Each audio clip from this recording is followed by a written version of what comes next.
வணக்கம். Welcome to கதை திரட்டு.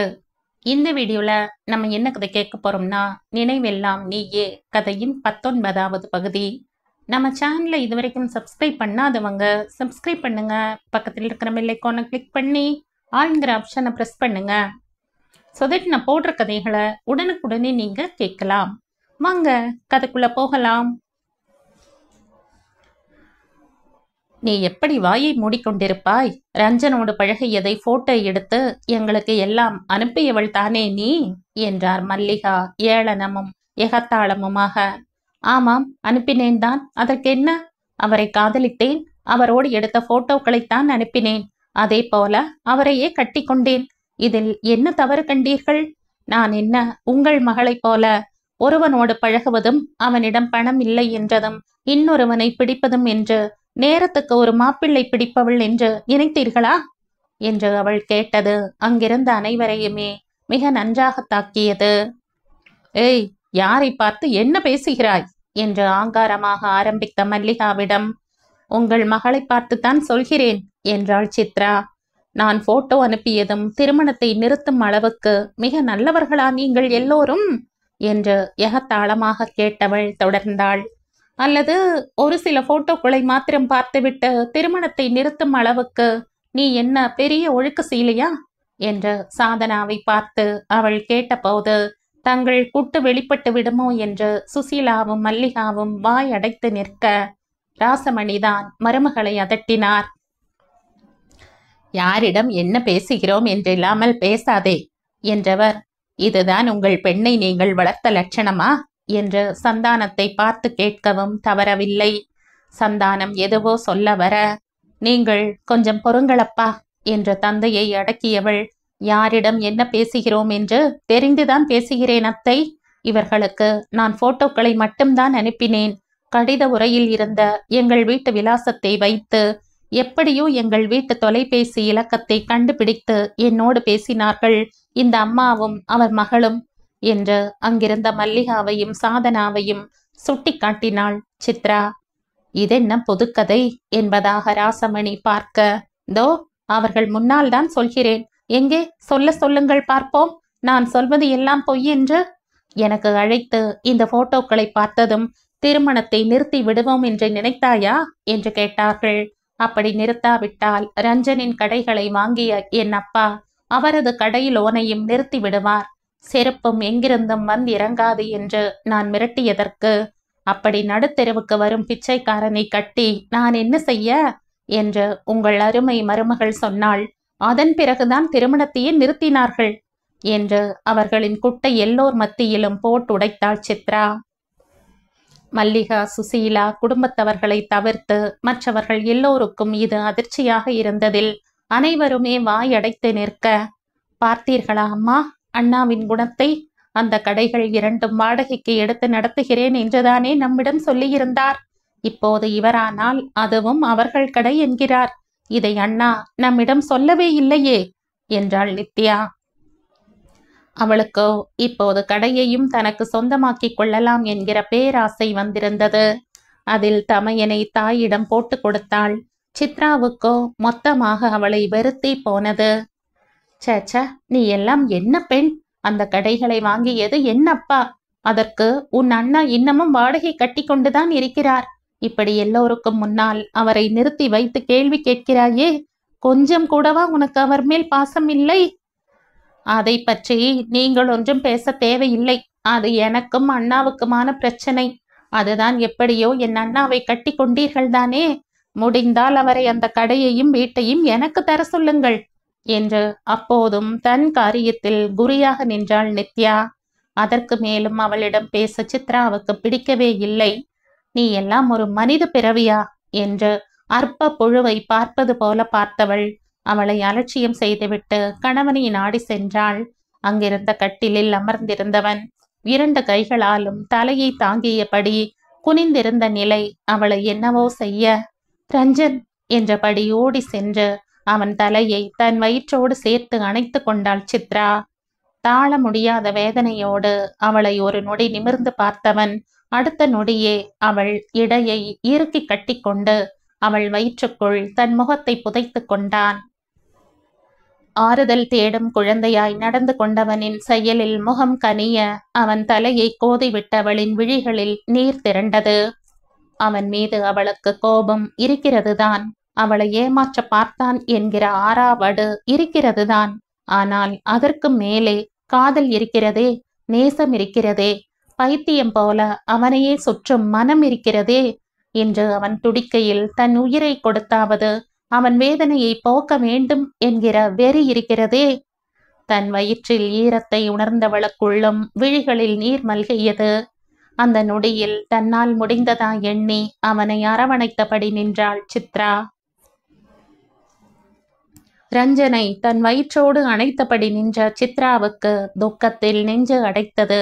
ஒரு கம்பீரமான ஆண்மகனை வாழ்க்கை போராட்டத்தில் எப்போதுமே எதிர்நீச்சல் போடும் ஒரு போர் வீரனாக மட்டுமே பார்த்து பழகியவனை இன்று இப்படி ஓய்ந்து ஒடிந்து போனவனாக பார்க்கவே முடியவில்லை அவளால்.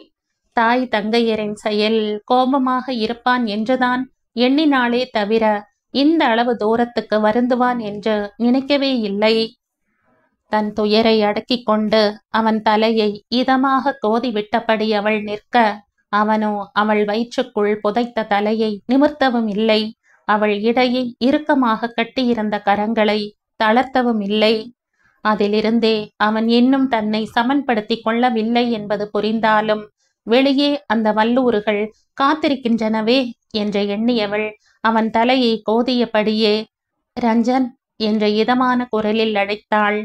அப்போதும் அவன் அசையாமல் இருக்க, வெளியே எல்லோரும் காத்திருக்கிறார்கள் ரஞ்சன், நாம் இப்படியே எவ்வளவு நேரத்துக்கு இங்கேயே இருக்க முடியும் என்று அப்போதைய நிலைமையை அவனுக்கு எடுத்துரைத்தாள் மனைவி.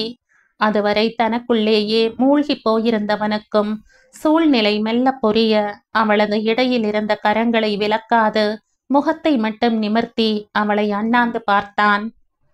சிவப்பேறி போயிருந்த அவன் விழிகளில் தெரிந்த பரிதவிப்பில், வலியில், அடிபட்ட தோற்றத்தில் அவள் நெஞ்சு துடித்தது. ரஞ்சன் என்றாள் கலங்கிவிட்ட விழிகளோடு.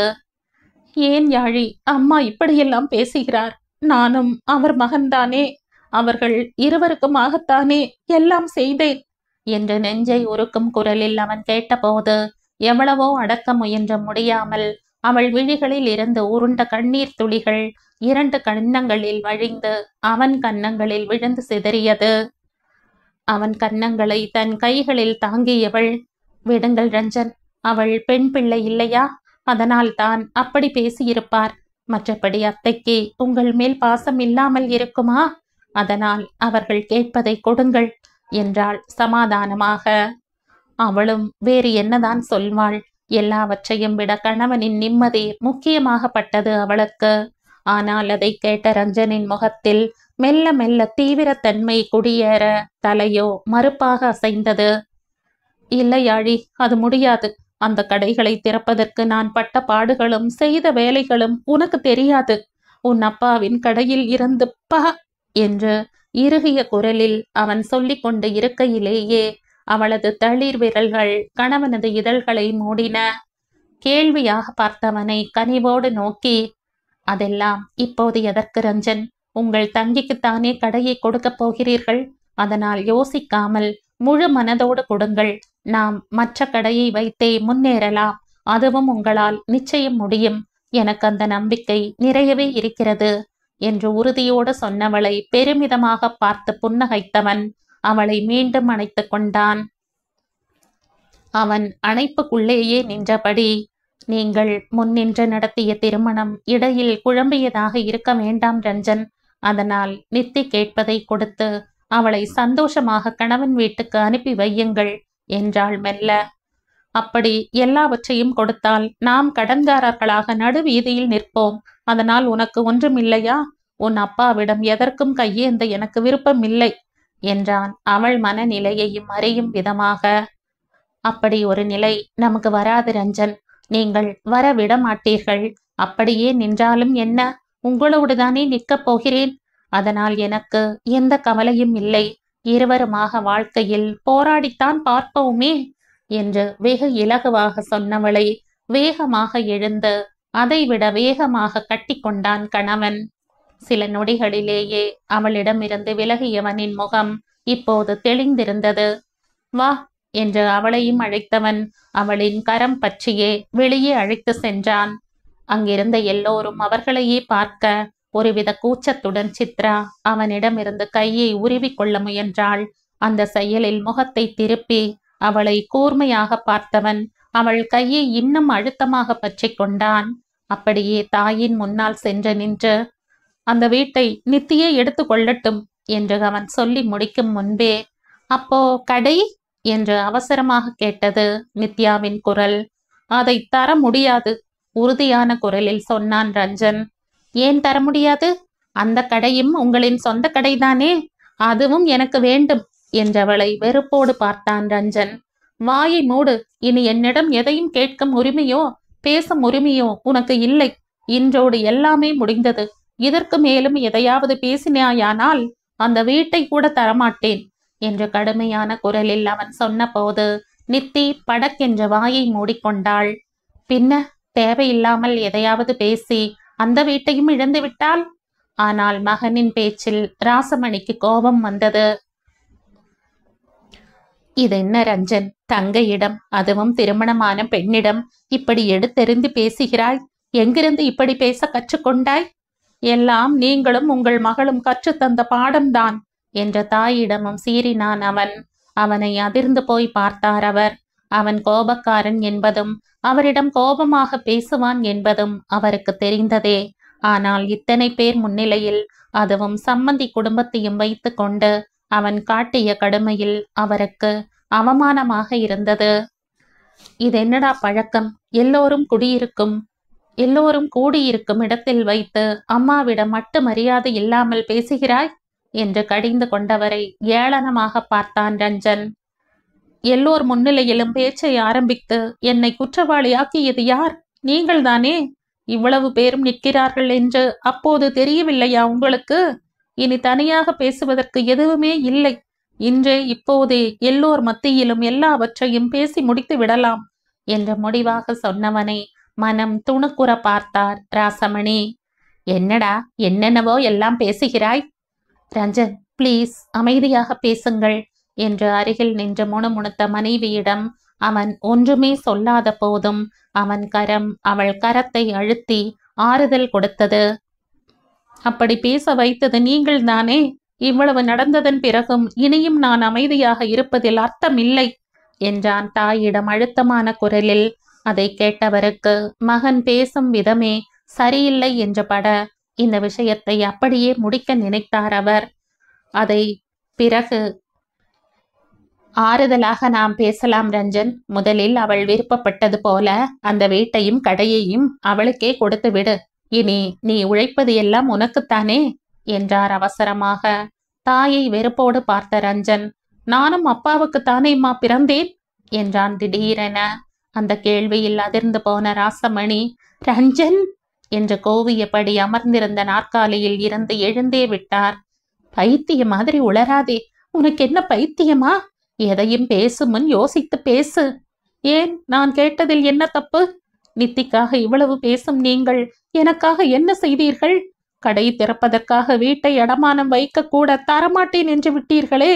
அந்த வீட்டில் வைத்த பற்றில் கொஞ்சத்தை கூட நீங்கள் என்மேல் வைக்கவில்லையே. எப்போது பார்த்தாலும் அப்பா அப்பா கட்டிய வீடு, அவரின் செல்ல மகள், அவரின் ஆசை என்று சொல்வீர்களே. நானும் அதே அப்பாவின் பிள்ளைதானே. அது மட்டும் மறந்து போனதா உங்களுக்கு என்று கேட்டவனை வாயடைத்து போய் பார்த்தார் அவர். நன்றாக யோசித்து பாருங்கள். என்றாவது எனக்காக எதையாவது செய்தீர்களா நீங்கள்? ஆனால் நான் ஆசையாக படித்த படிப்பை விட்டு கௌரவம் பாராமல் செருப்பு கடைக்கு வேலைக்கு போய் கஷ்டப்பட்டு உழைத்து முன்னேறி அனைத்தையும் செய்தது யாருக்காக? உங்கள் இருவருக்குமாகத்தானே. இவ்வளவு செய்தும் எனக்கு கிடைத்தது என்னம்மா? பொறுப்பில்லாதவன், பேராசைக்காரன், சுயநலக்காரன் என்கிற பெயர்கள்தானே என்றான் ரஞ்சன் வெறுப்பும் விரக்தியும் கலந்த குரலில். அதை கேட்டதும் ராசமணிக்கு ஆத்திரம்தான் வந்தது.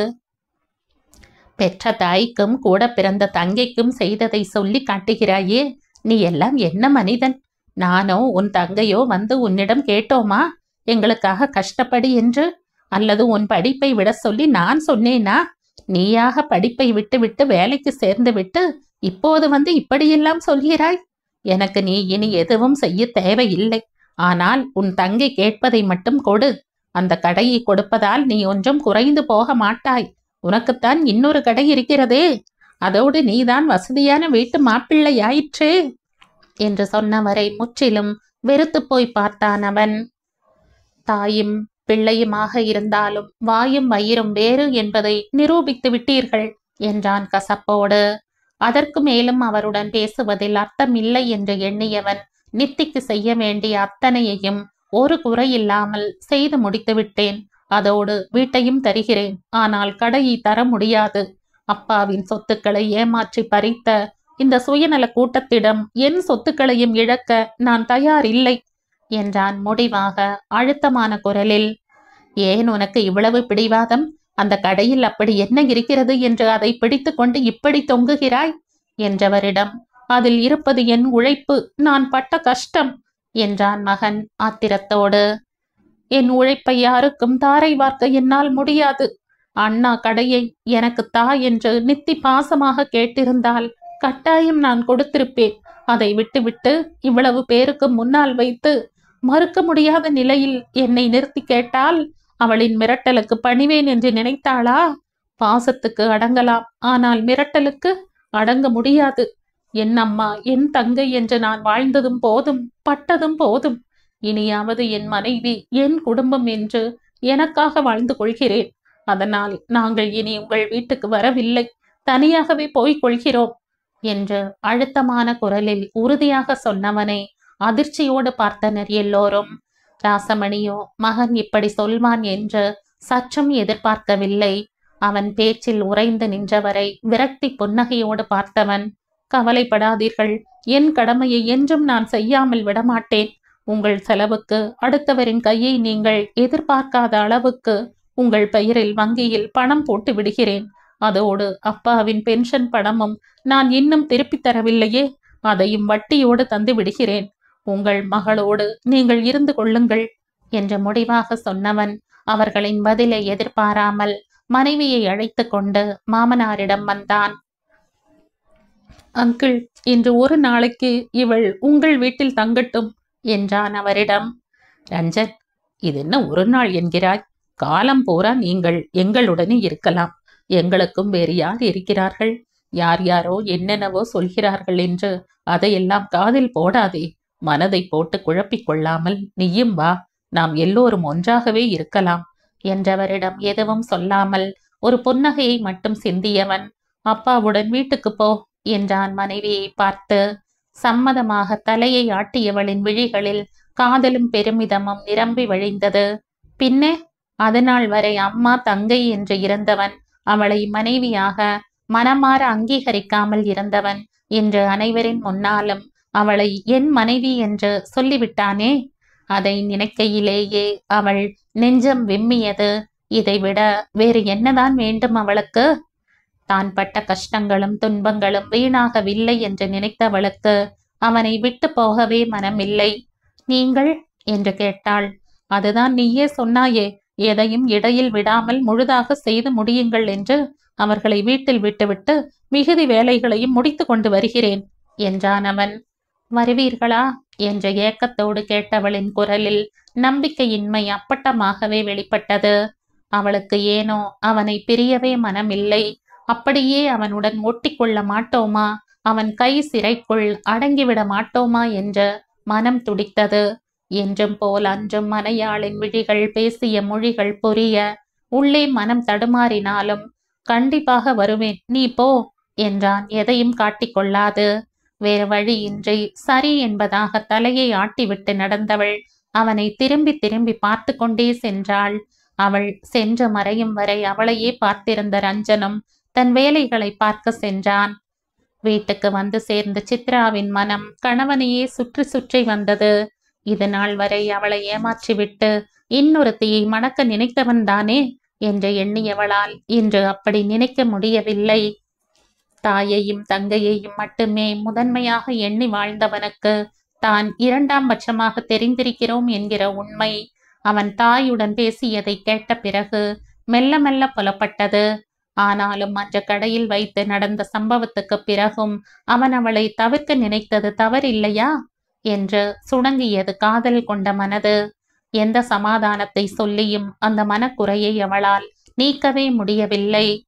கணவனை பற்றிய எண்ணங்களிலேயே உழன்றவள் தாய் இரவு உணவுக்கு அழைக்க பசி இல்லாத போதும் அவர் சாப்பிடாமல் விடமாட்டார் என்பதால் பெயருக்கு குறித்துவிட்டு தன் அறைக்குள் புகுந்து கொண்டாள். திருமணத்துக்கு சென்று வந்த களைப்பு நீங்க உடல் கழுவி புழுங்கி கொண்டிருந்த மனதுக்கும் உடலுக்கும் இதமாக அந்த வீட்டில் இருந்தவரை அவள் எப்போதும் அணிந்து கொள்ளும் முழங்கால் வரையிலான கை இல்லாத நைட்டியை அணிந்து கொண்டாள். அப்படி இருந்தும் அவள் அருகில் தூக்கம் வருவேனா என்றது. நேரம் இரவு 9 மணியை தாண்டி இருந்தது. இனியும் அவன் வீட்டுக்கு வருவான் என்று கொஞ்சமாக இருந்த நம்பிக்கையும் பறந்து ஓடியது. சாப்பிட்டிருப்பானா? எங்கே தங்குவான் என்கிற கேள்விகள் தோன்ற அதற்கு மேலும் சும்மா இருக்க முடியாமல் அவனுக்கு அழைத்தாள். அந்த புறம் எடுத்தவன், யாழி, உன்னோடு பிறகு பேசுகிறேன் என்று விட்டு அவளின் பதிலை எதிர்பாராது வைத்து விட்டான். கைபேசியை தன் அருகிலேயே வைத்துவிட்டு கட்டிலில் சரிந்தவள் அவனுடைய அழைப்புக்காக காத்திருந்தாள்.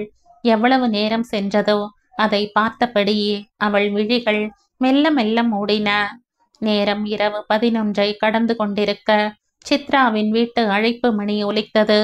அன்றைய திருமணத்தில் நடந்த கலையபரங்களை பற்றி பேசிக் கொண்டிருந்த சந்தானம் தம்பதியர் எந்த நேரத்தில் யார் ரஞ்சனாக இருக்குமோ என்று எண்ணியபடி வந்து கதவை திறக்க அவர்கள் நினைத்தது போலவே அங்கே நின்றிருந்தான் ரஞ்சன்.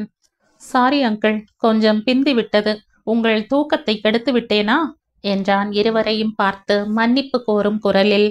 நாங்கள் இன்னும் உறங்கவே இல்லை ரஞ்சன், நீ உள்ளே வா என்றவர் அவன் சிறு சங்கடத்துடன் வீட்டுக்குள் வந்ததும் அமர்ந்து கொள்ள இருக்கையை காட்டினார். அவன் அமர்ந்ததும், லட்சுமி, சாப்பாட்டை எடுத்து வை, அவன் பசியோடு இருப்பான் என்று மனைவியை ஏவினார். அவரும் வேகமாக உள்ளே செல்ல எத்தனிக்க, இல்லை அங்கிள், எனக்கு வேண்டாம், நான் சாப்பிட்டு விட்டேன் என்றவனின் பேச்சை காதில் வாங்காமல், கொஞ்சமாக சாப்பிடுங்கள் தம்பி, சுட சுட தோசை கொண்டு வருகிறேன் என்ற மருமகனை தானும் உபசரித்தார் லட்சுமி. திருமணமான பிறகு முதலாக அவர்கள் வீட்டுக்கு வந்திருக்கிறான் என்கிற பரபரப்பு அவர்களுக்கு இருந்தது. அதை உணர்ந்த போதும், இப்போது எதுவும் வேண்டாம் ஆன்ட்டி, எனக்கு பசி இல்லை, காலையில் சாப்பிடுகிறேன் என்றவனிடம், சரி, அப்படியானால் ஒரு கப் பாலாவது அருந்துங்கள் என்ற லட்சுமி அவன் பதிலை எதிர்பாராது வேகமாக சமையல் அறைக்குள் நுழைந்தார். ரஞ்சனின் விழிகளோ தூங்கி இருப்பாள் என்று தெரிந்த போதும் அந்த வீட்டுக்குள் சித்ராவை தேடின. அவன் தேடலின் பொருள் உணர்ந்து, சித்து அவள் அறையில் இருக்கிறாள் என்றார் அவன் மாமனார். அவர் தன்னை கண்டு கொண்டதை உணர்ந்ததும் மெல்லிய சங்கடம் தோன்ற, கடையிலேயே தூங்கலாம் என்றுதான் நினைத்தேன், சித்ரா கவலைப்படுவாள் என்றுதான் வந்தேன் அங்கிள் என்றான் அப்போதும் தயக்கத்துடன். இது என்ன பேச்சு ரஞ்சன்? உனக்கென்று வீடு இங்கே இருக்கையில் நீ ஏன் அங்கு தூங்க வேண்டும் என்று உரிமையோடு கடிந்து கொண்டார் சந்தானம். அதுதானே தம்பி, சித்து கூட இவ்வளவு நேரமும் உங்களை எதிர்பார்த்து கொண்டே இருந்தாள். தூங்கிவிட்டாள் போல, இல்லாவிட்டால் உங்கள் குரல் கேட்டதும் கீழே வந்திருப்பாள் என்றபடி கையில் பாலோடு வந்த லட்சுமி அதை மருமகனிடம் நீட்டினார். நன்றி சொல்லி வாங்கி கொண்டவனிடம், திருமண வேலைகள் எல்லாம் முடிந்ததா ரஞ்சன் என்று மேலோட்டமாக விசாரித்தார் சந்தானம். ஆமாம் அங்கிள், வீட்டில் எல்லோரையும் விட்டுவிட்டு எல்லா வேலைகளையும் முடித்து விட்டேன். எங்கள் பொருட்கள் அங்கே அம்மா வீட்டில் இருந்தது, அதையெல்லாம் கடைக்கு மாற்றிவிட்டேன் என்றவனை அவர் கேள்வியாக பார்த்தார். அங்கே பெரிய கடையின் மேல் தளம் ஸ்டோர் ரூமாக பாவிக்கலாம் என்றுதான் முதலில் எடுத்திருந்தேன். இப்போது அங்கேயே நாங்கள் தங்கிக் கொள்ளலாம் என்று பார்க்கிறேன் அங்கிள். என்ன ரஞ்சன் இது? வேறு வீடு பார்க்கும் வரையிலாவது இங்கே இருப்பீர்கள் என்று நினைத்தேனே, நீயானால் இப்போது இப்படி சொல்கிறாயே மனத்தாங்களுடன் சொன்னார் சந்தானம். அதனால் என்ன அங்கிள், தங்குவது மட்டும்தானே அங்கே, மற்றபடி கடையில் வைத்து நாம் தினமும் பார்த்து கொள்ளத்தானே போகிறோம் என்ற தன்மையாக சொன்ன போதும் அவன் குரலில் உறுதி இருந்தது. அவனது தன்மானத்தை பற்றியும் சுய கௌரவத்தை பற்றியும் அறிந்தவராகையால் மனம் இல்லாத போதும் அதற்கு சம்மதித்தார் சந்தானம். அறிந்து முடித்த பால் கப்பை மேசையில் வைத்தபடி, நாளைக்கே அங்கே போய்விடலாம் என்று இருக்கிறேன் அங்கிள்.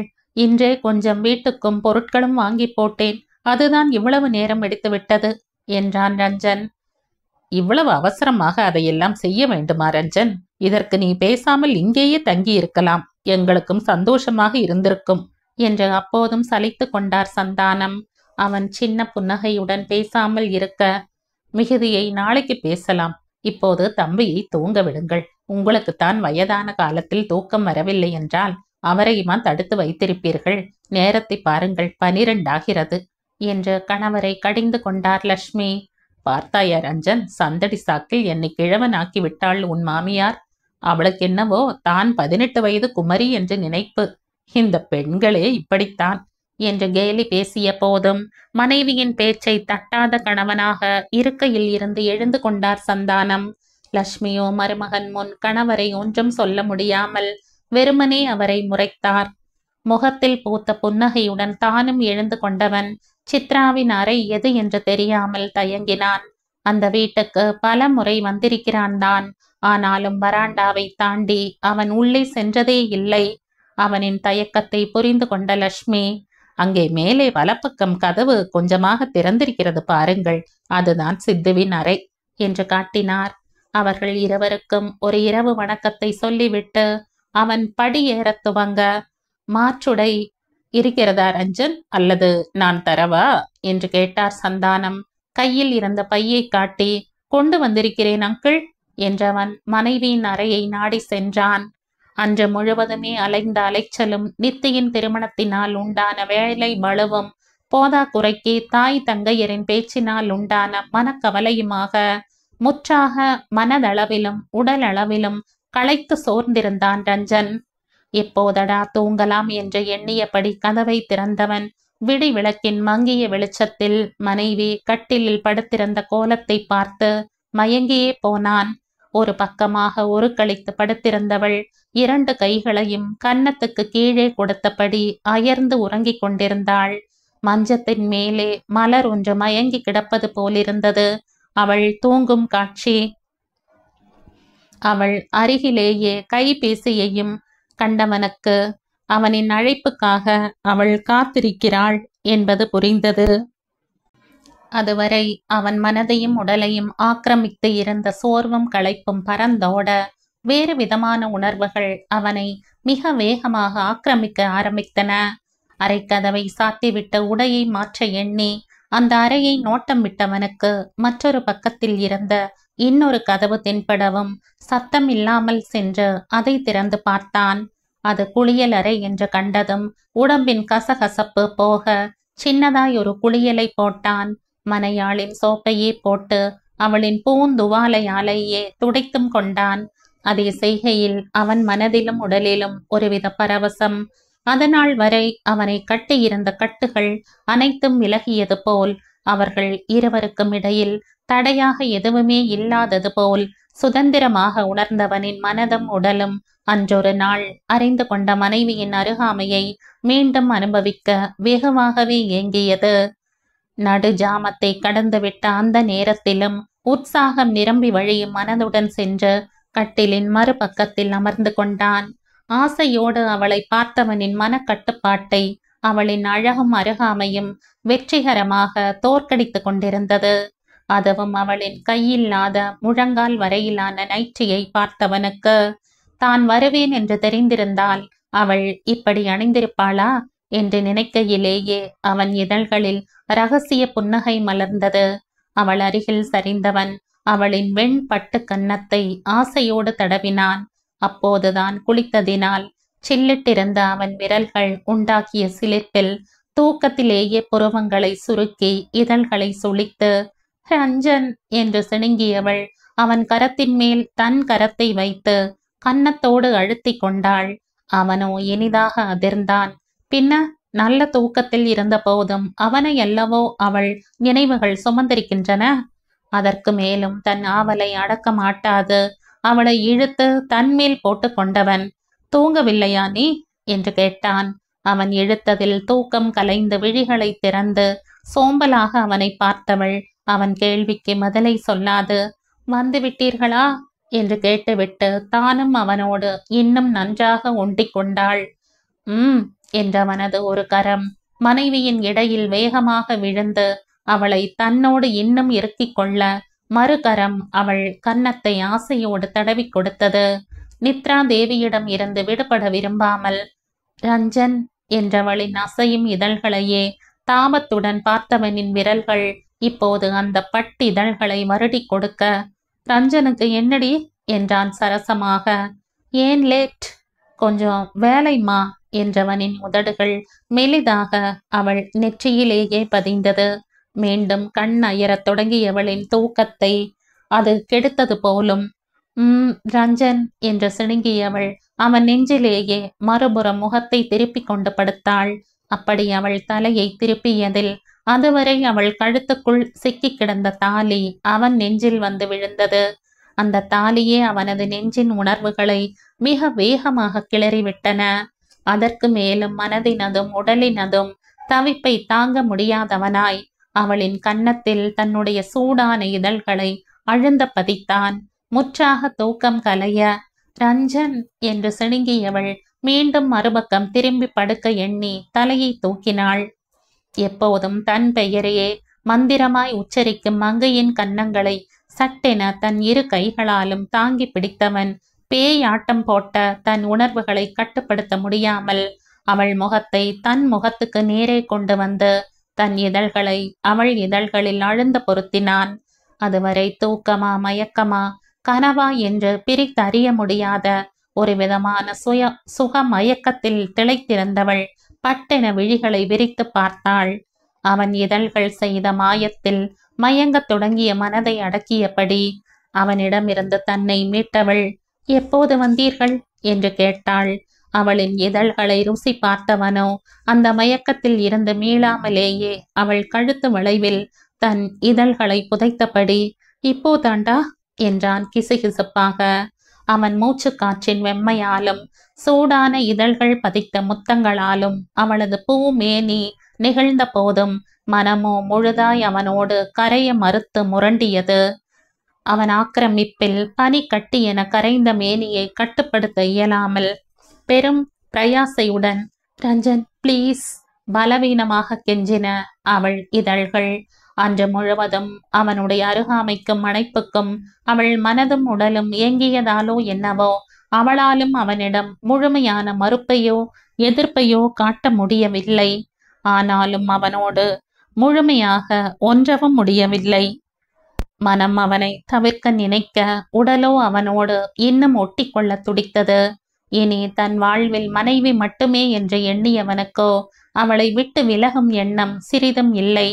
நடந்தவைகள் அனைத்தும் அவன் மனதிலிருந்து வெகு தூரம் சென்றிருக்க, அதற்கு மேலும் ஒரு நிமிடம் கூட மனைவியிடமிருந்து பிரிந்திருக்க முடியாமல், யாழி ப்ளீஸ் எதுவும் சொல்லாதே என்றான் அவளை வேகமாக ஆக்கிரமித்தபடி. அன்று போல் இன்றும் அவனின் ப்ளீஸ் அவளை கரைத்த போதும். ஆனால் நமக்குள் என்று ஆரம்பித்த அவளின் இதழ்களை அவன் இதழ்கள் வேகமாக முற்றுகையிட அவளோ இந்த உலகத்தையே மறந்து அவனுக்குள் கரைந்தே போனாள்.